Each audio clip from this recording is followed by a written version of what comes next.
I'll start again. I'll get the hang of this one day. Big Phil saving my day. Saving my bacon just as I rant and rave just to myself. Hello everybody, welcome to Ask the Bus. Start that one again, bit embarrassing.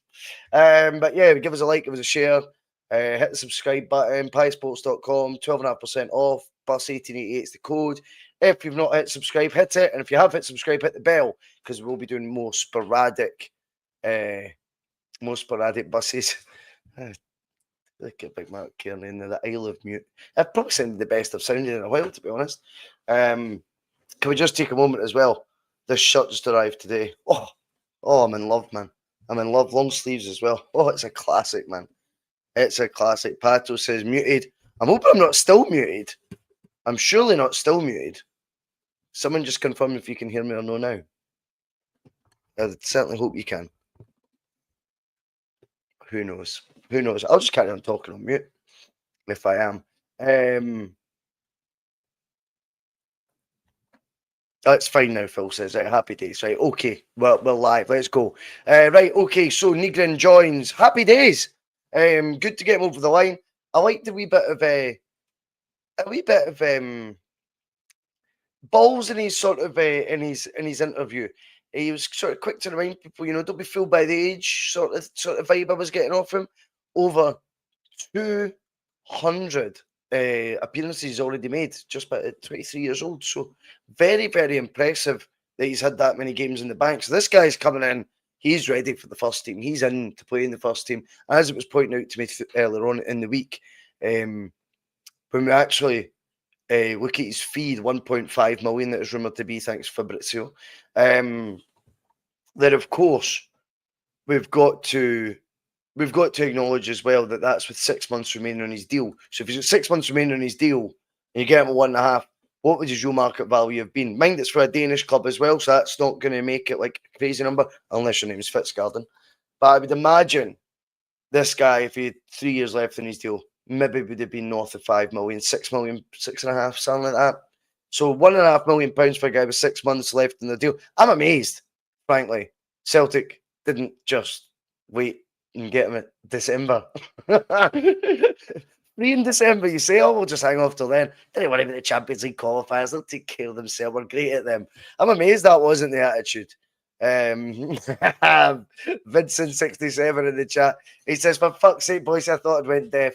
Sorry about that, mate. I'll get a hang of this one day. It's only been about 4 years I've been podcasting now, talking about Celtic. Paul 71, loving the new bus. It's back to basics. It kind of is back to basics, mate, to be honest with you. I'm just winging it, to be perfectly honest. And like I say, I'm enjoying doing the sort of variety shows. But like I say, I'm an honest person. I can't promise that I'll be on here every night. Do you know what I mean? For 20, 25 minutes. It's unlikely. I'll be honest with you. But right now, I'm enjoying it. I'm detoxing now as well. So I need things to do in my time and that. I'm not out causing mayhem. So it's good to have those old school vibes about the bus. I think you're right to say that, Paul, and I hope you're well, mate. But yeah, Nygren comes in and it excites me because he's a player that can obviously, we were talking last night with Mark about what we're needing to do on the wing is get that position strengthened again. If, I was advocating that Jamesy Forrest should just be getting treated as any other member of the squad, and I stand by that. But when you look at Jota's injury and you look how important these Champions League qualifiers are, ladies and gentlemen, they're so big for us this year. Ladies and gentlemen, I sound like that fucking guy with the cap who does the Rangers ones. What am I saying that for? But yeah, when it's Champions League qualifier time, we want to have first teamers in and ready for that, bedded in, having done a pre-season. Nygren arriving in time for that is exciting as far as I'm concerned. And someone that we're needing. I've got a feeling we might see him playing number 10. There's Stephen Mitson. He's right to ask. He's saying, is he fast? You need that as a winger. Not entirely sure, to be honest with you, Stephen, mate. But whatever traits he's got, it's clearly been scouted. He's clearly doing the right thing at his club because his numbers are good. 16 goals, 4 assists, I think it was. That's 20 goal contributions. And of course, he's been involved in the Swedish national team, which, as I said, the other day, seems to be going through a bit of a renaissance. A lot of quality in that squad again, which is nice to see. Always support the Swedes if they ever qualify for a major tournament and shit like that. But yeah, I think Nygren. I would like to see. Mark was talking last night. Have we really replaced O'Reilly for a number 10 role? I think Luke McCowan will have something to say about that again this year. If I'm honest with you, I don't think he's miles off challenging. I always think, second season as well for players like McCowan, just to sort of get over the newbie vibe, get over the, oh God, it's massive at Celtic, and now just start treating yourself as a full-blooded member of the Celtic first team. I think he'll have a better season this year, and I'm sure number 10 would be a position he would love to be playing on that 10 role. But yeah, Nygren, I've got a feeling he might play more centrally for us. But in the meantime, as I say, with these Champions League the qualifiers coming up there, the playoff round coming up, we need to have options out wide of quality. I'm going to say it, and I've said it a million times. Yang isn't good enough for us to be going into the playoff round. I mean, he finished the Scottish Cup final. Johnny Kenny finished the Scottish Cup final. I mean, I don't think he's done much wrong in the Celtic jersey, but is he of the ready-made quality? Because that was for a major honour. That was for a treble as well. And we had Yang and Johnny Kenny finishing that game. So that was sort of what we thought we would need to use to get that over the line. I don't want to see Yang on the park when we're going for the Champions League bounty, which in a weird way, when you've got qualification rounds involved, albeit just one for Celtic now in the playoff, you might have to adopt Arsene Wenger's school of thought and think, do you know what? It's a bit of a trophy now for Celtic because of the finances involved. I think it makes it kind of trophy-esque if we qualify for the Champions League. I know not everyone will share that view, but Champions League is absolutely crucial for Celtic this year and every year, to be perfectly honest with you, as I've said many a time on the channel. And I just feel like it's sort of got that importance of a trophy. Let's be honest, would you swap a League Cup or a Scottish Cup win for Champions League qualification? I would, 100%. Not that we want to be swapping, but I'm just saying hypothetically. Not that there'll ever be an option to swap them. But you know what I mean? I think the importance of it's massive. And I want to have the best options in areas that clearly were a wee bit lacking in before. And I think it goes without saying, if Yang's finishing a Scottish Cup final, then we were lacking in options in the wide area in that Scottish Cup final. And it'll be important to make sure that we get quality recruitment in for all areas of the park where we feel like we're lacking a bit. And Nygren coming in certainly supplements the wide areas. And as I say, maybe over the course of the season, you'll see him in a more central role as well. It's a big deal as well he's got. Fabrizio reporting it was a 4-year deal with a 1-year extension. Celtic just announced that as a 5-year deal. Take for that what you will. I suppose it would be a 5-year deal if it's got an option of the fifth anyway. But it's long-term commitments all round, which I like to see Celtic doing. And I do feel this player isn't going to fall in the bracket of being one of these experiment players. I think he's a ready-made first teamer that we've got a cut price as opposed to being a project player. Patlo says 25 goals in 87 matches according to Wiki. Some stat for a winger. Wait till you see what Nicholas Kuhn's are. Did I say that? I was actually talking to a boy at work today, and I was talking about Nicholas Kuhn going in. He's a Rangers season ticket holder, etc. And he's like, I just can't believe the appetite we've got to see this guy go. I think 15 million seems to be the fee that they're using is going to be what it takes to get him as well. I was listening to the radio earlier.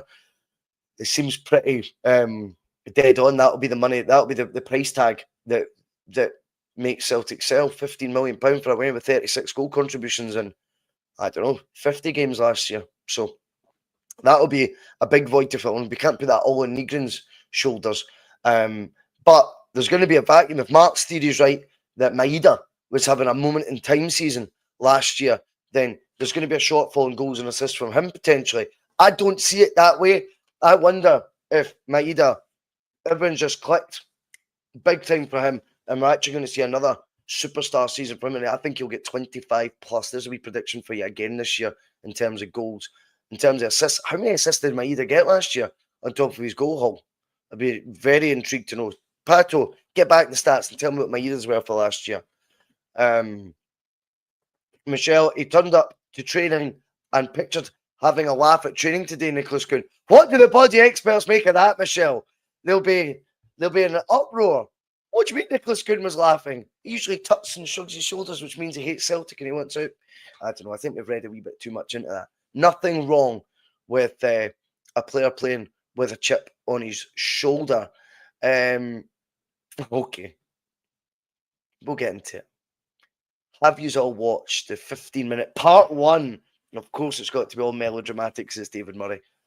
Part one of his blockbuster interview with that idiot, Ewan Cameron, who I thought was pretty airy-fairy with him. He didn't grill him properly. He thinks he's getting the buzzwords and like, where you're reckless, but he doesn't probe, he doesn't push. If you watch masterclasses and interview, and I think like, albeit Simon Jordan talks over people a bit too much and kind of starts answering the question as well. See, when it comes to probing questions, he'll ask a lead question like that, and then when he gets the wee sort of wishy-washy answer from a David Murray, he'll back up with a couple of facts. Well, you did know that, didn't you? I mean, I had to laugh where he says, he asked him, did you envisage the issues that were coming? And David Murray says it was pretty obvious. Then, literally without taking a breath, says, how were we meant to predict that the banks would go bust?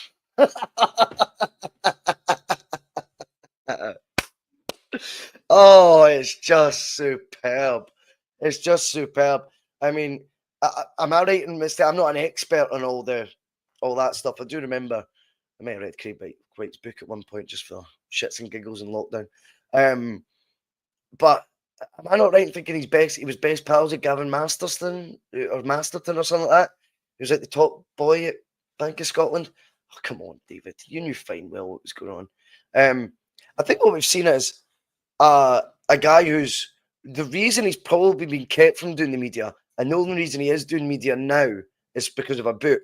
And I think the reason he's not been doing these interviews for the last 14 years is quite apparent when you watch the interview, and that is because he's still stuck with an ego of yesteryear very much at the forefront of his mind. And he thinks he can still play the same games, he can still use the same spin, and he can still control narratives the way that he would have done in his heyday, which was all bluster, of course, and built on sand. But I think people see through it now. And if you actually listen to the reaction of Rangers fans towards it, I think even they're like, oh, pull the other one, mate. You got it wrong with and even when it comes to apologising, I don't know if you noticed this. When it comes to I have apologised, but he always gets a but in. And he doesn't actually say, I'm sorry that I'm actually sorry for appointing Craig White. I'm sorry. Sorry, I gave him that club that I was going to build a casino in midair, or have the picture floating in midair, a casino, a hotel. I'm sorry I sold it for £1. It seemed good value at the time. Nah, full of nonsense for me, all that. I think he's kidding himself on where he tries to pull that wool that, and he gives it away, as I say, with contradictions in terms of what he knew and what he didn't. I mean, I appreciate the point he had other businesses, and Rangers fans probably didn't understand that, he's trying to spin plates and all that. But what he has to take accountability for is he was trying to use, and I mean, this is another bit of denial. He was trying to use an illegal means of attracting players to the club, and that was putting payments in brown envelopes, not disclosing how much the excess was going to be in EBTs, etc. The guys like Ronald de Boer left Barcelona to join Rangers at 30 years old. Peaky powers. And it's probably because he was on paper getting, let's just say, for argument's sake, 20 grand a week, on Rangers books, and 25 grand a week, 30 grand a week, and a backhander. Celtic, of course, did try it. I can't remember the player they did it with. And then they realised it was dodgy as, and they sort of ripped that up and got a proper contract arranged. Someone can remind me of the player that was in the chat as well. But yeah, what I seen was a man who's got older but hasn't moved with the times in terms of when it comes to the Rangers thing, there's a persona that he must adopt, or must have adopted, I should say, for years, that I just wonder if he's unable to sort of shake that off now. Do you know what I mean? Like, it all just came back to him who, the David Murray in charge of Rangers persona, character, whatever you want to caricature, because his answers are complete denial of reality. You do your homework. I mean, I think at one point, firstly, I'm jumping all about the place. you do your homework on who you're going to give this club to, particularly if you're just giving it away for £1. That means anyone is going to want it for, or not anyone, but there's going to be plenty of suitors, I would imagine, for £1, right? If they've looked under the bonnet, they might be able to find a way around it. And of course, you then pick the best option. The best option, remember, the best option.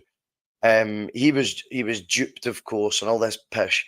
No one's fallen for that. You sold your club for £1. Of course, he reminded people he actually turned down 40 million for it before all this bollocks. He sold it for £1 to a guy who didn't have the money, who was going to use a ticketed scheme. Ticketed scheme has been used at many other clubs, by the way. I think David Murray would have been firmly on board with how Craig White was going to finance it. I'm pretty sure it was all out in the open how he was going to finance it. And Craig White took David Murray took the first exit at the left of the stage as fast as he could and didn't give a fuck who he sold that club to for £1. The other thing as well, I mean, I love this one when he says, you know, I went to Monaco, I chinned him at his door, chinned him. He still thinks this sort of pattern is going to relate to the Bomber Brown element of the Rangers support. It's like, do yourself a favour, mate, and shut the fuck up. Do you know what I mean? You're talking utter nonsense. You didn't go to his door, did you? You didn't chin him. Chance to be a fine thing, mate. You know, it's just that airy-fairy stuff that he still thinks will butter up the holds. Unfortunately, in 2025, I think the modern era, people have too much access to too much information now. This is a guy who sat in court and had Donald Finlay, who was on his board, I'm sure, unless I'm mistaken, when he was chairman of Rangers, on his board at Rangers, then ended up being the lawyer for Craig White at court and absolutely grilled him at that and rinsed him and told him exactly what was what. And I think a lot of the time, not only is he representing Craig White there, but I think Donald Finlay would have been speaking at times from the horse's mouth as well, from his past experiences, and would have known he had him on toast. So I think it was it made more sense to me today watching that, why he's said absolute niche on this basically for the last 14 years. Of course, he's got a book out, and by the way, it's all the monies or profits are going to charity. Fair play. That's decent. But of course, once he's in the limelight, he was going to get asked all these questions. And do you know what? It brought back a lot of funny memories to me. Of course, I know you want me to talk about the Lawwell comment, which I've not seen. I don't know if this is in written form right now. But I'll go through some comments first. Studs Lanigan comes in. Great to have you on the bus, mate. And he says, David Murray used the Masonic connections to try and bury Glasgow Celtic, but we buried him in his rancid club in 2012. Remember, we shall remember. Well, yeah, I mean, Celtic were close to getting closed down for a debt of, what, $6.5 million to Bank of Scotland? I don't know what Rangers was. But of course, this is the other amazing thing was, what are we driving with? 2 seconds. This was the other amazing thing. And that was, he's managed to say that actually HMRC, because they were just making an example of Rangers, they had it all in for big bad Rangers. Of course they did. There's nothing about the fact you were absolutely milking an illegal scheme, and they were just like, "Fuck you! We're going to take advantage. We're going to absolutely rinse you for this. We've got you on the ropes. Succumb to what we're saying. You know, surrender, if you will."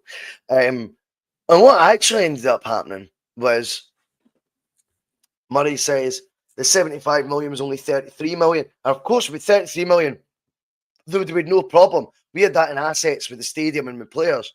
That's fascinating to me. So you're telling me you actually would have carried on at Rangers had it not been for a fake bill by HMRC? It's quite the claim. I just wonder if one of the other reasons why we've not seen him so much is because HMRC would have been watching every single thing he says in intricate detail. And I just wonder if there's someone there still holding this grudge, remember, because that's the only reason. It's the only reason they're interested. But I wonder if someone at HMRC gets past that interview, someone who does maybe have a grudge to bear, an axe to grind, and maybe watch that and goes, "Oh, whoa, what's he saying? He better not be getting defamatory there. You know, defamation's a serious thing." I think it's fanciful that he would have carried on. The guy who turned down 40 million apparently sold it for £1, but would have stayed if it had been 33 million debt. Oh, shut up. You're talking utter nonsense. He's going around the house. He's trying to tick every box he can. You can see the squirm is real. Irishman in Porto 2002. Funny how Murray is criticising Pistol Pete for trying to bury the old club.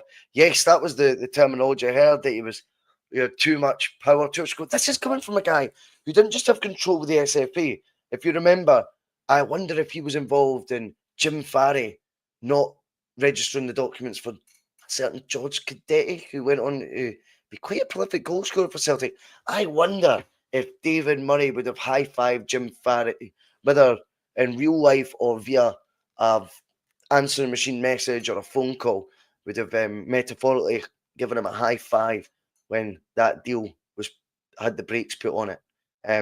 I wonder if when certain referees were appointed for the last ever game at Rangers, when there's a title to go for, etc., in the 97-98 season, who was a Rangers diehard, I wonder if David Murray was made aware of these things before. So he talks about control and all this crap. Shut up, mate. Talking utter nonsense. I mean, what is it he's actually even thinking he's referring to there? I wonder if what he was alluding to then was the 2007-8 season where they got the run to the UEFA Cup final, remember? You're just playing too many games. Celtic had done the same 5 years before. Don't remember games getting all rearranged and all that nonsense.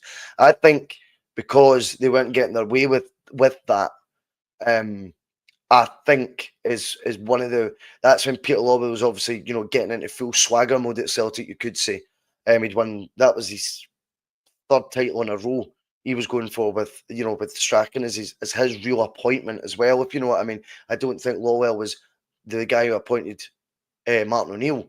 I think Strachan was his first appointment. So he was really finding his feet at this point and getting into swagger. Whether you like that, whether you don't, it's irrelevant right now in what I'm talking about. And I wonder if the pushback Murray was getting that he wasn't used to, just getting to pick and choose basically when Rangers play games, wasn't going to happen. Wasn't happening for him. And I wonder if that's him then just alludes that and just decides to pin all that on Peter Lawwell. I mean, P. McLaughlin, it's a great question. What other schemes were they operating between 88 and 2000? The suspicion will always be, of course it will, mate.